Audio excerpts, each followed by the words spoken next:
Have you ever noticed the silence between his words, the way his voice lingers just a little longer when it's your name he speaks, the way his eyes soften, even for a flicker of a second when he looks at you, as if something ancient in him recognizes you before his conscious mind does?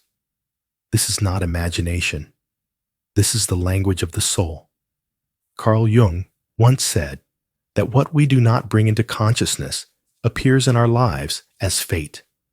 And love, true unconscious love, moves like fate. It does not announce itself with clarity. It slips in through the edges of a man's life, through glances he didn't mean to give, through concern he didn't intend to feel, through your presence becoming a fixed point in his emotional horizon. A man can carry love inside him long before he has the courage to name it. Because love, when it is real, does not begin in the mind. It begins in the shadows, in the quiet corners of his soul, where he hides the parts of himself he doesn't yet understand. And there, without warning, you begin to live. Not because you demanded space, but because something about your energy, your voice, your essence, awakened something long asleep in him. He may not call it love. He may not even call it anything. But you'll feel it in how he starts showing up, without invitation, remembering details you never thought were significant, stumbling in his sentences, like a man trying to build a bridge between what he feels and what he fears. This is the soul stirring, speaking, reshaping him quietly. He's more in love with you than he realizes, and every small sign he gives you is not a strategy. It's a symptom of a truth his ego hasn't caught up with yet. He used to move through the world with control, guardedness, precision. The masculine psyche is often taught to conquer, to compartmentalize, to master logic before emotion. But the soul does not abide by such rules. The soul responds to resonance.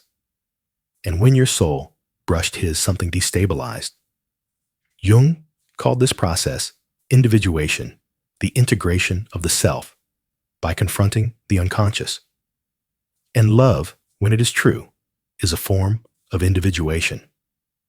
Because in love, a man is forced to confront the parts of himself he has kept buried. You mirror not just his light, but his shadows.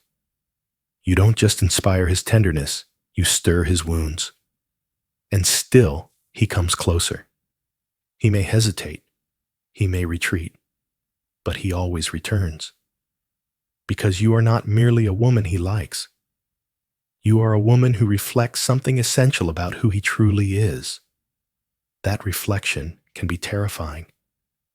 It dismantles his defenses. It makes him question the masks he wears. But even in the face of fear, he finds himself drawn to you. He finds himself wanting to be seen, not just for his strengths, but for his flaws, his softness, his unfinished truths. That is no ordinary attraction. That is the anima at work, the feminine archetype within him awakening, seeking integration through you.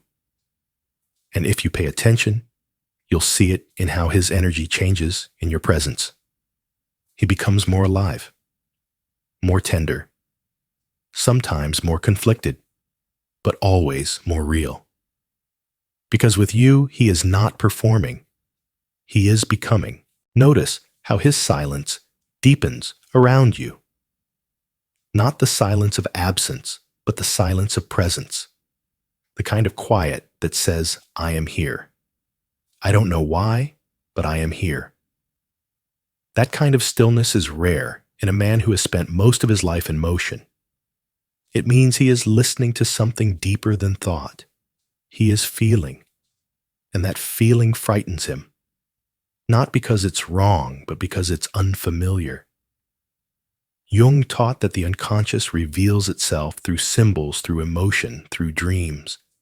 And you may not realize it, but you are a dream his soul had long before he ever met you. That's why you confuse him. That's why he stares a little longer than he should. That's why your sadness affects him more than he admits. That's why he finds himself trying to protect you, even when you never asked for it. His psyche is shifting. His emotional architecture is reorienting itself around your presence. You are no longer a visitor. You are becoming a part of his inner landscape. And the deeper that goes, the harder it becomes for him to hide it. He may try, out of fear, out of pride, out of uncertainty, but the body doesn't lie. The soul doesn't lie.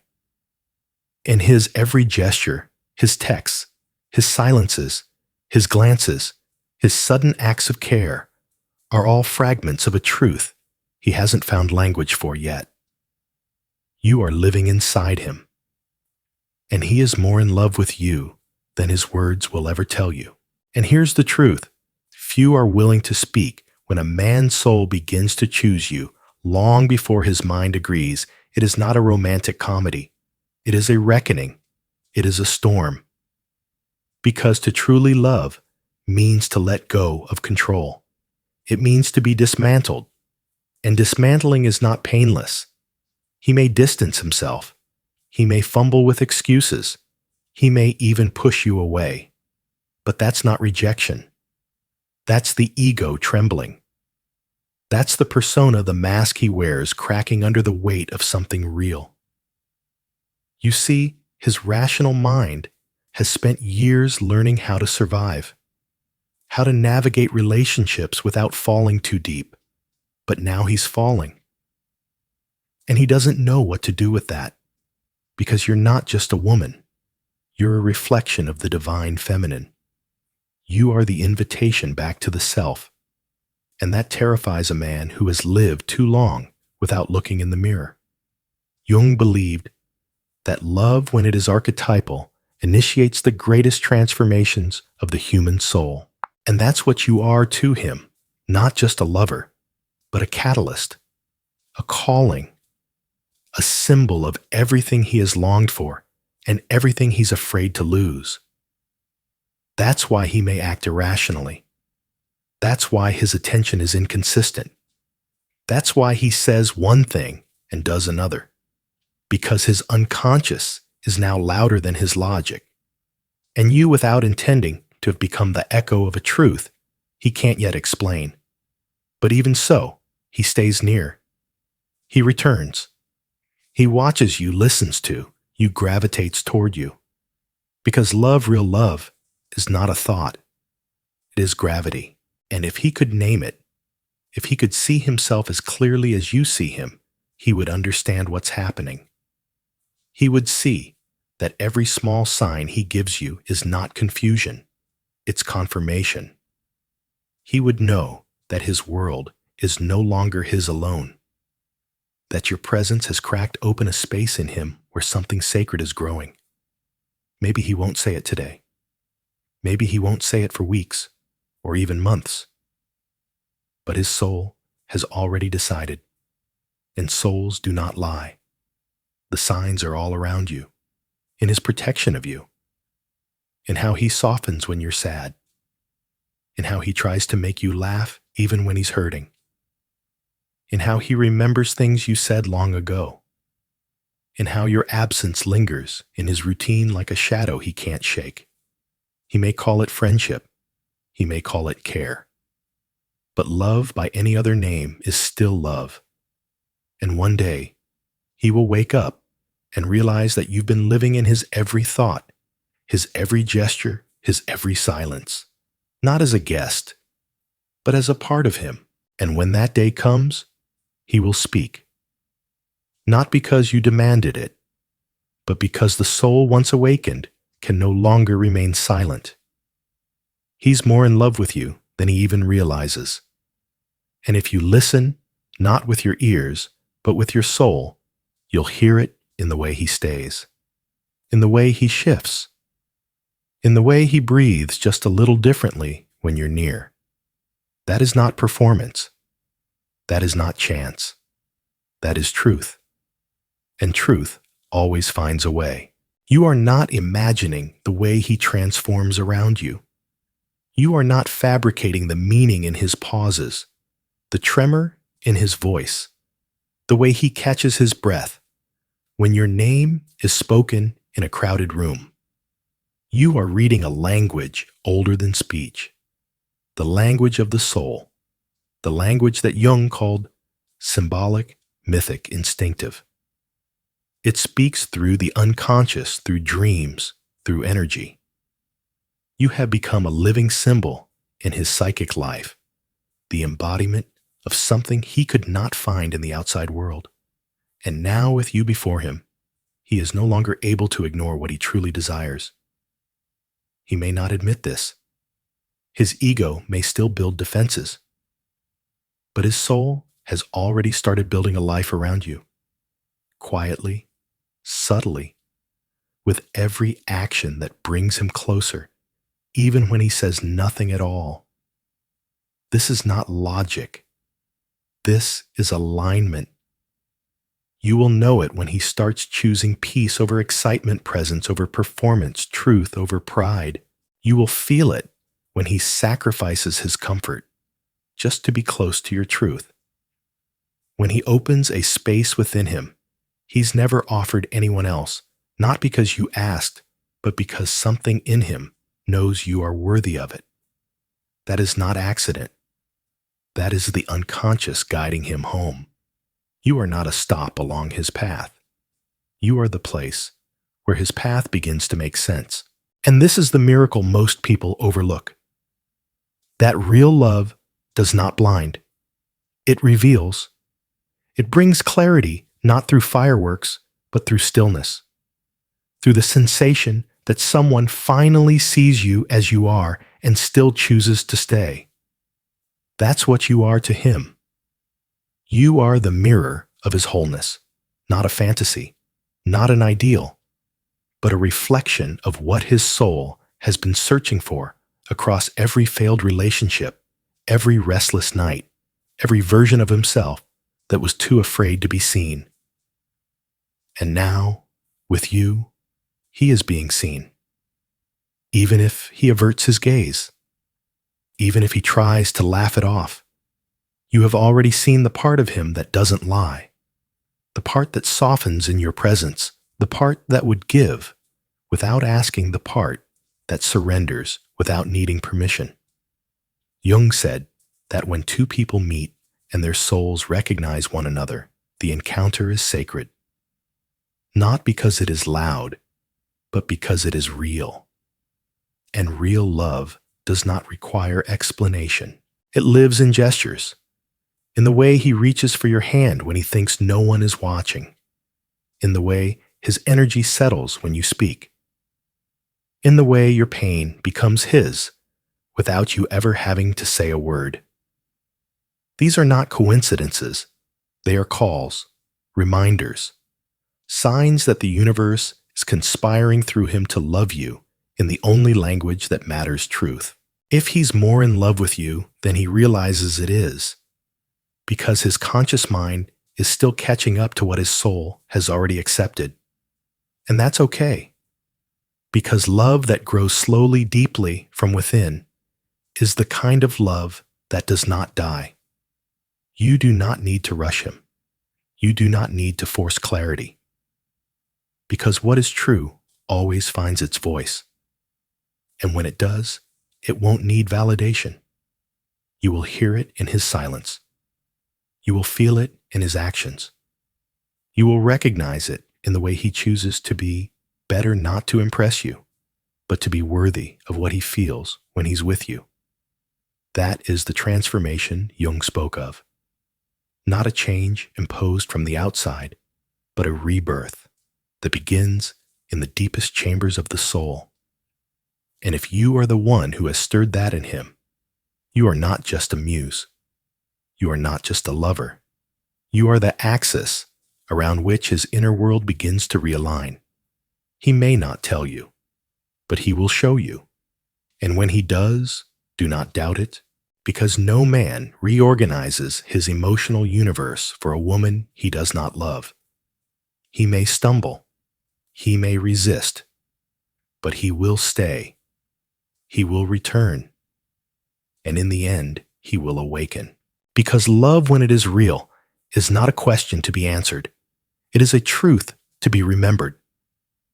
And he, yes, he is remembering, slowly, irrevocably, remembering that something in you feels like home, that something in you mirrors the sacred feminine his soul has been searching for, that something in you softens his defenses not through power, but through presence, that something in you reminds him that to love is not to lose himself, but to finally find the part of him that has been missing all along. And when that moment arrives, when his words finally match his gaze, when his actions echo his soul, there will be no need for persuasion. Because everything in him will already be facing you, not as a decision, but as destiny. And in that stillness, in that recognition, you will both know. He was always in love.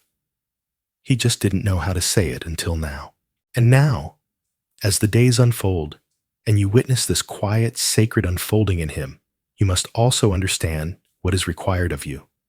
Not to chase him, not to rescue him, but to stand still in your truth, unwavering, open, deeply rooted in your feminine essence. Because your presence alone, when it is grounded and conscious, becomes the light that gently warms the places in him that have remained frozen for too long. He is awakening not because you told him to, but because your soul's vibration is reminding him of a part of himself that he forgot existed. That's the divine work you do not through force, but through resonance. Jung would say, this is the anima's awakening in full force, the feminine archetype within him, rising to meet its living counterpart outside. This inner figure, long buried beneath expectations and survival instincts, now stands face to face with you. And that meeting, though silent on the surface, is causing tidal waves in his unconscious. He feels drawn to you, not because of logic, but because his essence remembers you. You are not just a woman in his life. You are a living metaphor, an embodiment of integration of the self that longs to emerge through love. That's why his breath shortens in your presence. That's why he listens more deeply than he ever has before. That's why even when he doesn't speak, his soul leans in. He may not know how to love you with words yet, but his energy, his unconscious, has already begun to build temples in your name. And now you must ask yourself a deeper question. Are you ready to hold space for a love that transcends performance, for a man whose soul is awakening slowly, painfully, beautifully? Because this kind of love is not entertainment. It's alchemy. It will require your silence as much as your truth, your patience as much as your fire. There will be moments when he disappears into himself, not because he doesn't care, but because he is wrestling with shadows he can no longer ignore. This is not your failure. This is his initiation. And if you know how to stay without chasing to love, without fixing to reflect, without demanding, you will become the mirror through which he sees the parts of himself that were never broken, only buried. Jung warned us that the greatest danger is to deny the shadow, to repress the unconscious. But in love, when we are mirrored by someone whose soul sees us truly, the shadow cannot hide. And this is what you've done for him. You've seen him, not just the man he presents, but the boy he hides, the warrior. He wants to be the spirit beneath the armor. That is what awakens love at the soul level. That is what keeps him orbiting you even when he doesn't understand why. Because you are not just a partner. You are a mirror. And in your reflection, he is learning to remember his wholeness. Let go of needing proof. Let go of needing perfect words or well-timed declarations. Instead, pay attention to the patterns. Does he remember your emotions more than your opinions?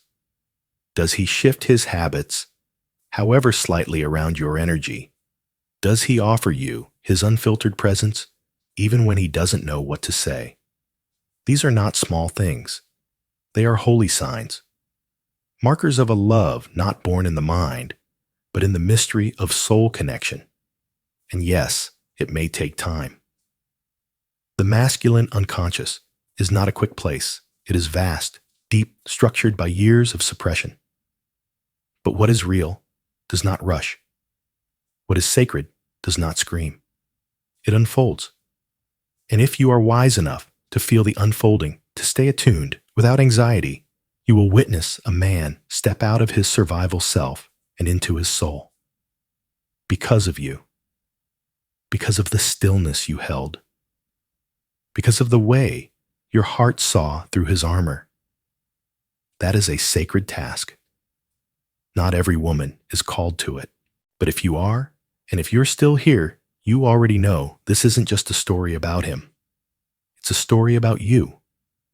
About what you are awakening in him. And what you are rediscovering in yourself. The power of feminine resonance to soften the unconscious masculine.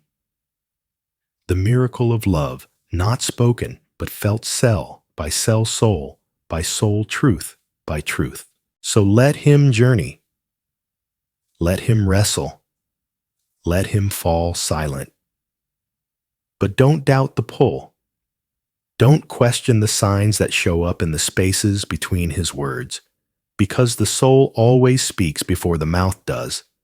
And if he is more in love with you than he realizes, it means the soul has already chosen. It means the sacred bond has already begun. You don't need to rush it. You don't need to explain it to anyone else. Just stay close to your own knowing. Trust the energy, not the noise. Trust the presence, not the presentation. Because one day, when he has wrestled enough, when he has stripped away the last layer of defense, he will come to you, not as a man who figured everything out, but as a man who finally feels safe enough to let his soul speak. And in that moment, when his words finally match the truth, his actions have always whispered, you will realize you were never waiting. You were witnessing a rebirth. You were watching love, real, sacred, unconscious love, rise from the shadow and step into the light, and it was always leading him to you.